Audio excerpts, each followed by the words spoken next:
Tonight we're going to be talking about the PR and the PT Barnum way of marketing.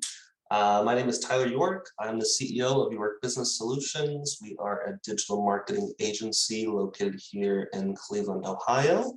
So my expertise is in all things marketing, digital marketing, and business management. So first, we're just going to do a little history lesson here. So who is Phineas Barnum? He is well known, of course, for the Barnum and Bailey Circus. He actually partnered with his good friend, James Bailey. He's well known to be a showman, more of a businessman and a politician. So really I say all that to say that we're going to be going through two separate categories here in how Barnum marketed himself and made his circus very successful and how it can apply to your business.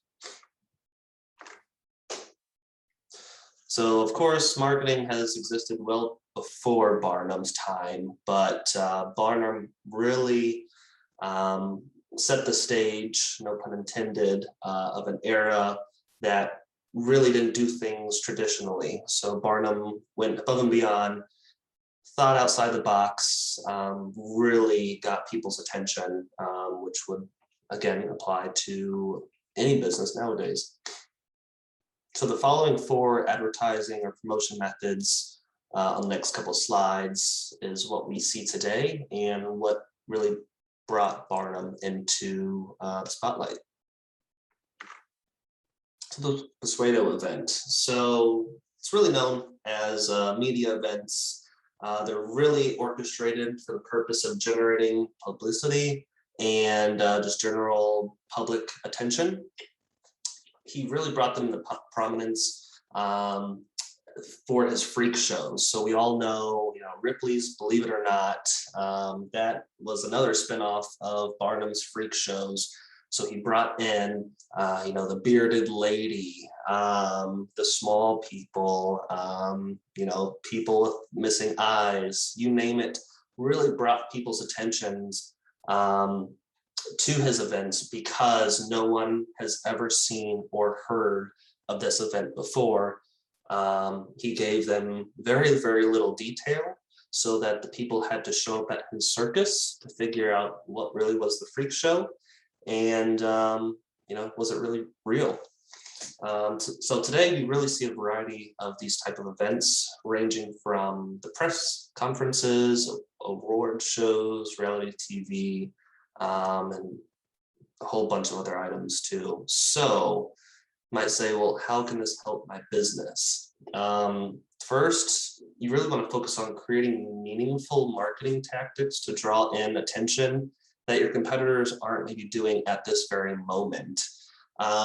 So for example, hosting tasting events. If you're a caterer or you're a restaurant, maybe you come out with a new menu and you hold a little, call it a VIP night where you send out a couple postcards in the mail, or you pick a night when everybody comes in, give them a card, invite them to the event, make them feel special, right?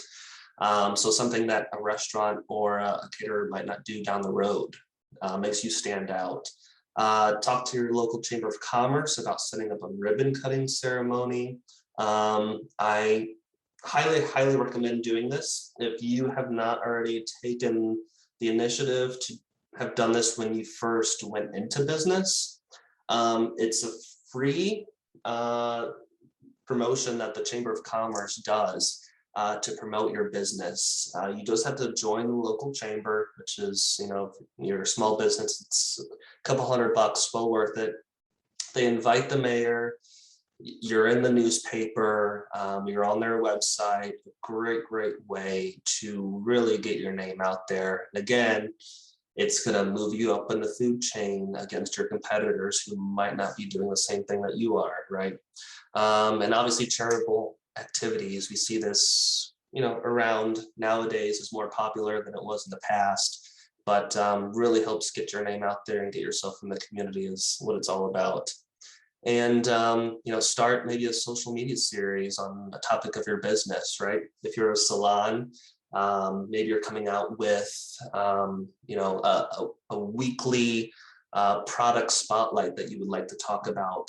Maybe it's a new shampoo that everybody must have. We'll start a month series, maybe highlight 4 special products, and really generate some attention around the product, educating your audience. And that's really what's going to drive attention and move the needle. So museum advertising. So Barnum had a museum. He displayed oversized banners on the side of the building to announce his new attractions in the museum.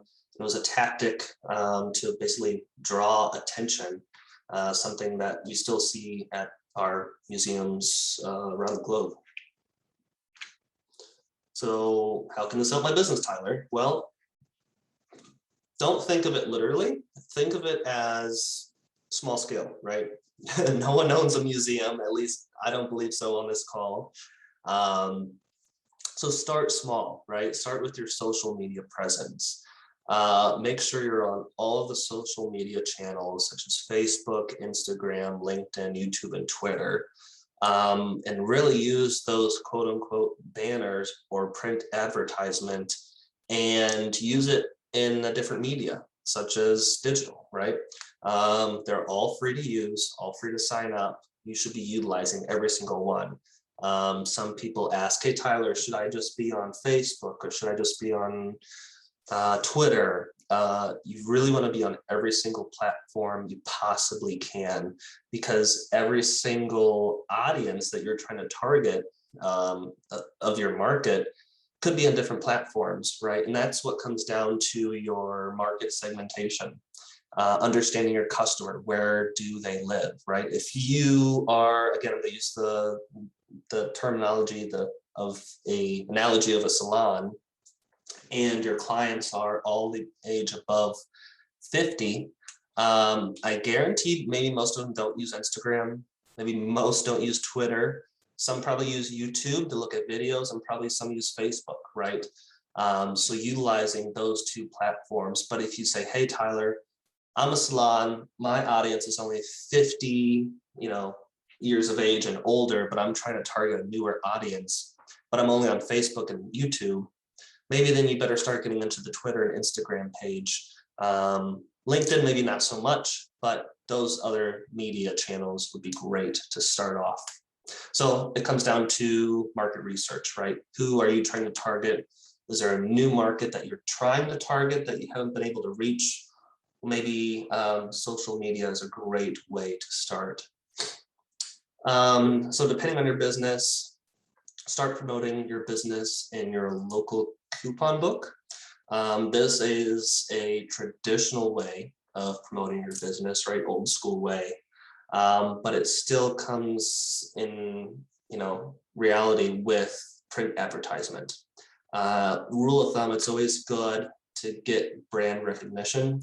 So if you are posting on Facebook and Instagram and YouTube and yada, yada, yada, and your consumer also receives a print advertisement in the local coupon book, that's a great way for brand recognition and getting your name out there.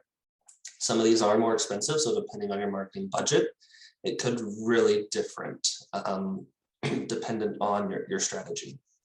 Then advertise your local chamber of commerce. Again, going back to my prior point of ribbon cutting, with your membership fee, also allows you, at least the Twinsburg Chamber that my business is a part of, and Solon Chamber, some other area chambers, with that fee also includes a way to advertise, and they send out a monthly newsletter and it spotlights your business. So you have a 8.5 by 11 that they send out to hundreds of their Chamber of Commerce members, and you're good from there.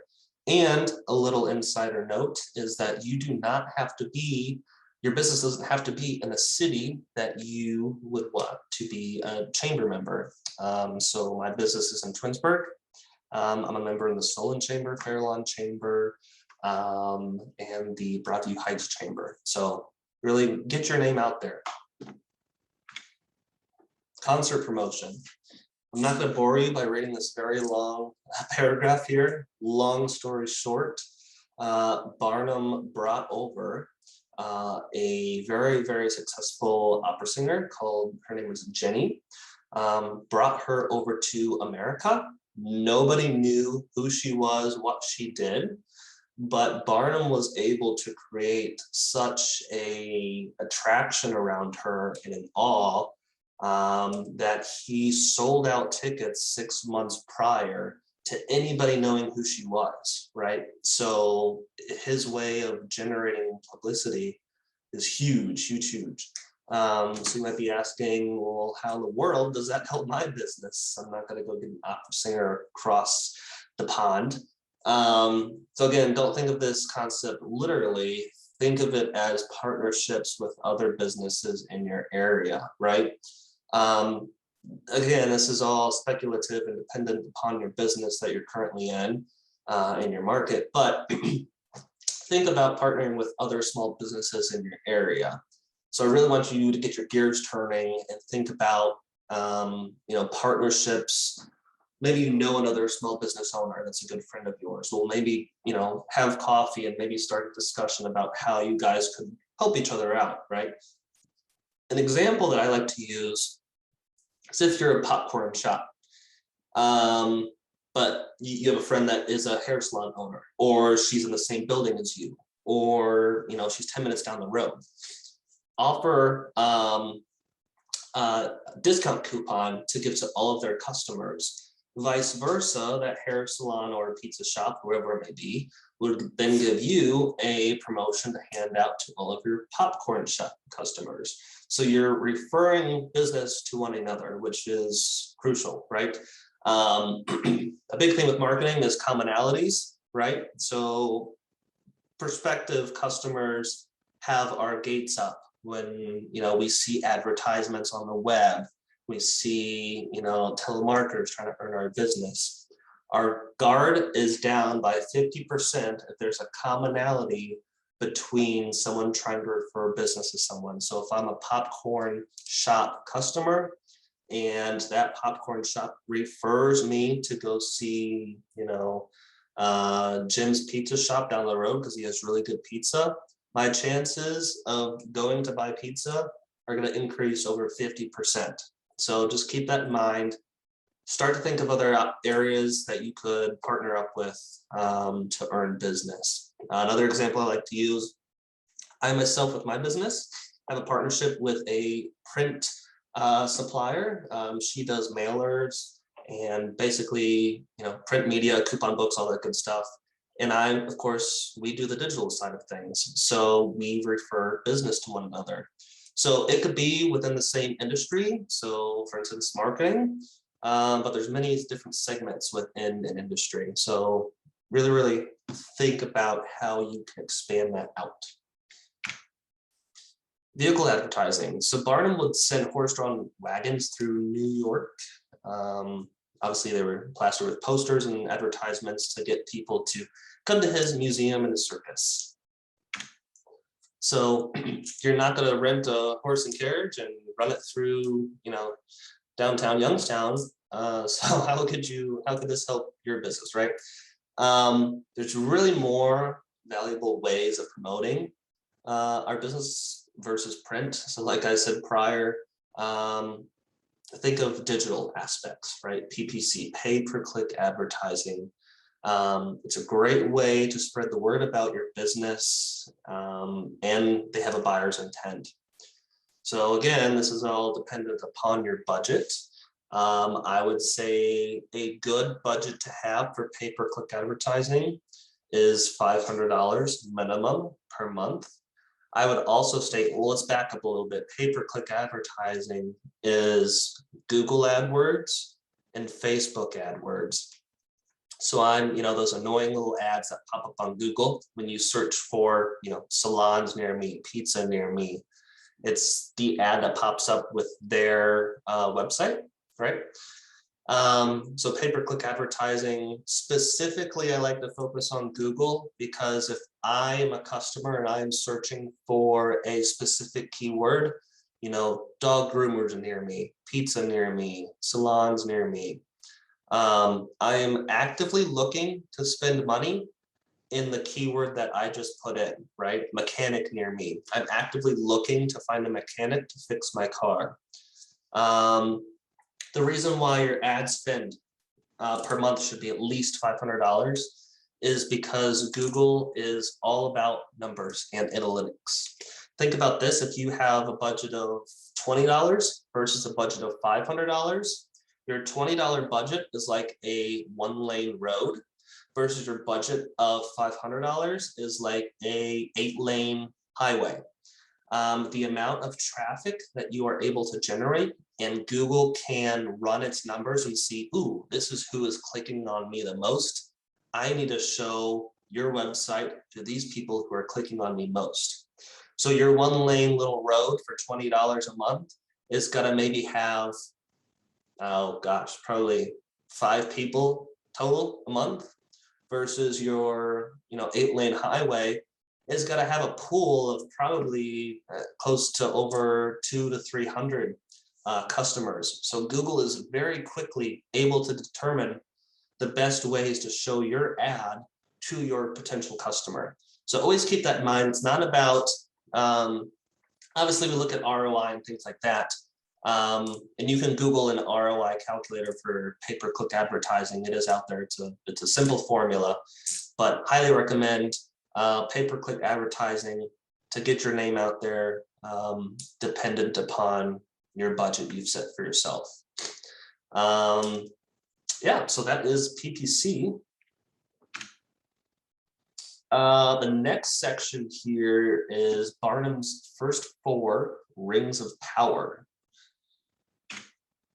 So he believed there was a customer born every minute. So Barnum considered anybody with 25 cents in their pocket a potential customer. Each day that goes by, more and more people visit your website, click on your ads. We got to think well beyond your local market. Always think bigger and broader.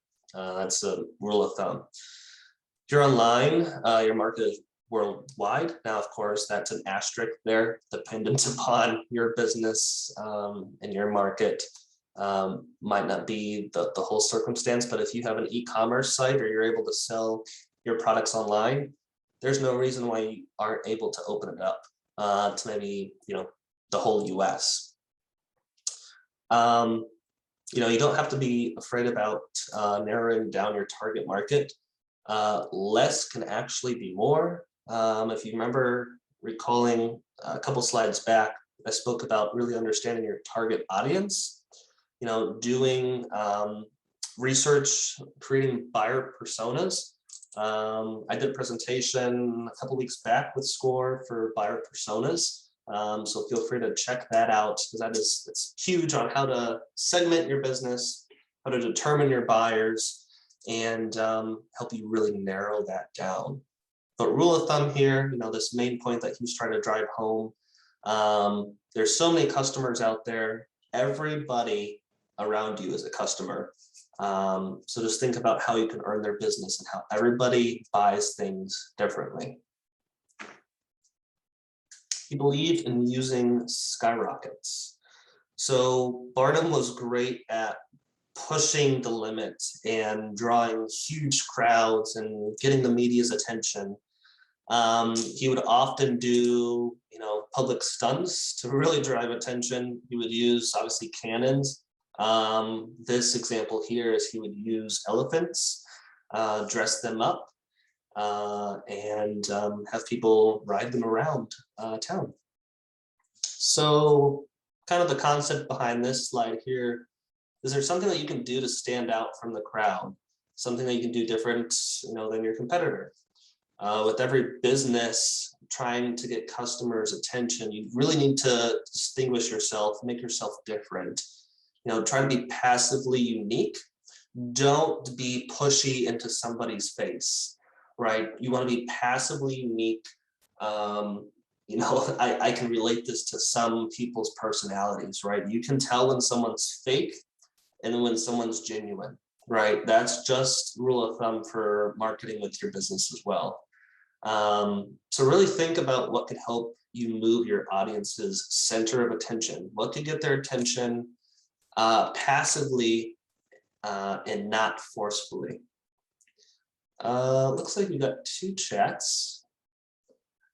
The slides will go on the score site. The recording should be posted to the YouTube page. Yep. All right, next slide.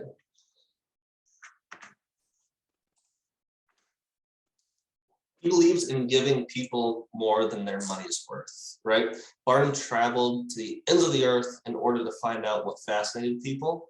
He would bring the most unique entertainment in and different artifacts and people that really no one has ever seen before in their life.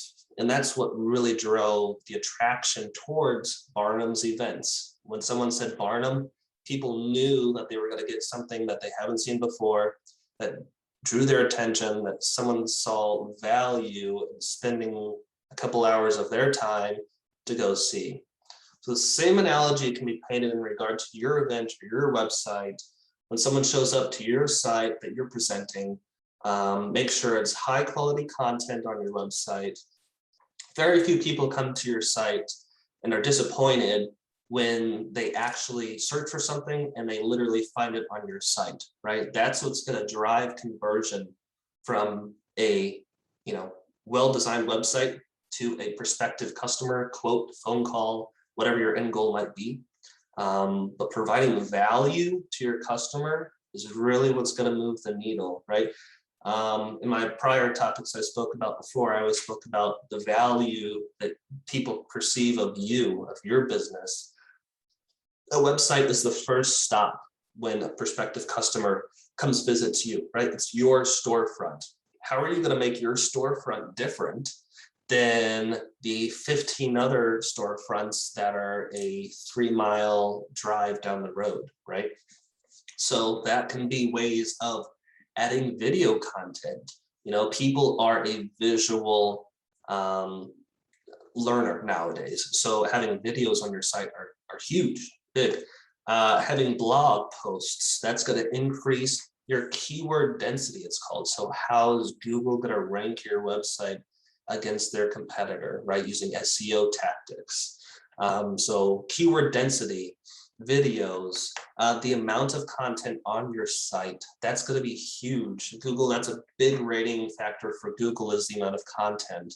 Rule of thumb is you want to have at least 800 words per page on your website. So if you have 5 pages, 800 times 5, that's how much content should be in your site. I am a believer in aiming for at least 1,500 words per page. You can never go wrong in having more content than what's needed. He believed in persistent advertising.